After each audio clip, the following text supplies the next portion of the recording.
മത്സ്യമേഖലയിലെ പ്രശ്നങ്ങൾ ഉയർത്തി കോൺഗ്രസിന്റെ നേതൃത്വത്തിൽ നടക്കുന്ന ദേശീയ പ്രക്ഷോഭത്തിന് തൃശൂർ ചാവക്കാട് ബീച്ചിൽ തുടക്കമായി. മത്സ്യത്തൊഴിലാളികളുടെ മഹാസംഗമത്തിനാണ് ബ്ലാങ്ങാട് ബീച്ച് വേദിയായത്. കേന്ദ്ര സർക്കാരിനെതിരെ രൂക്ഷ വിമർശനം ഉന്നയിച്ചായിരുന്നു രാഹുൽ ഗാന്ധിയുടെ ഉദ്ഘാടന പ്രസംഗം. നരേന്ദ്രമോദി സർക്കാരിന്റെ കോർപ്പറേറ്റ് അനുകൂല സമീപനം ഉയർത്തിക്കാട്ടിയായിരുന്നു രാഹുൽ ഗാന്ധിയുടെ പ്രസംഗം. കേന്ദ്ര സർക്കാർ ആദിവാസികളോടും കർഷകരോടും മത്സ്യത്തൊഴിലാളികളോടും മാത്രമല്ല രാജ്യത്തിന്റെ ആത്മാവിനോടാണ് യുദ്ധം പ്രഖ്യാപിച്ചിരിക്കുന്നതെന്ന് രാഹുൽ ഗാന്ധി പറഞ്ഞു. Land has become gold in India. They want to give the gold to their friends. They do not want to leave the gold in the hand of the Kisan.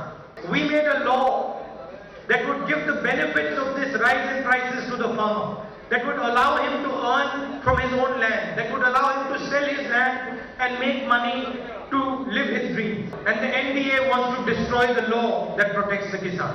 Modi സർക്കാരിന്റെ ഒന്നാം വാർഷികാഘോഷം വരേണ്യരുടേത് മാത്രമായി ചുരുങ്ങി. സാധാരണക്കാരോട് യുദ്ധം ചെയ്ത് വിജയിച്ചവരുടെ ചരിത്രം ഭാരതത്തിൽ ഉണ്ടായിട്ടില്ലെന്നും രാഹുൽ ഗാന്ധി ഓർമ്മിപ്പിച്ചു. It is important as an opposition leader for me to tell them who they are facing and who they are challenging, because the consequences to them will not be good.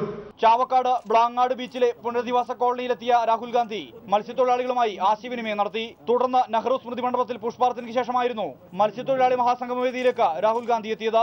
മുഖ്യമന്ത്രി Oommen Chandy, KPCC president VM Sudheeran എന്നിവരുൾപ്പെടെയുള്ളവർ സംഗമത്തിന്റെ ഭാഗമായി. പാർശ്വവൽക്കരിക്കപ്പെട്ടവരുടെ പോരാട്ടത്തിന് തന്റെയും കോൺഗ്രസിന്റെയും പിന്തുണ ഉറപ്പു നൽകിയാണ് രാഹുൽ ഗാന്ധി ചാവക്കാട് നിന്നും മടങ്ങിയത്.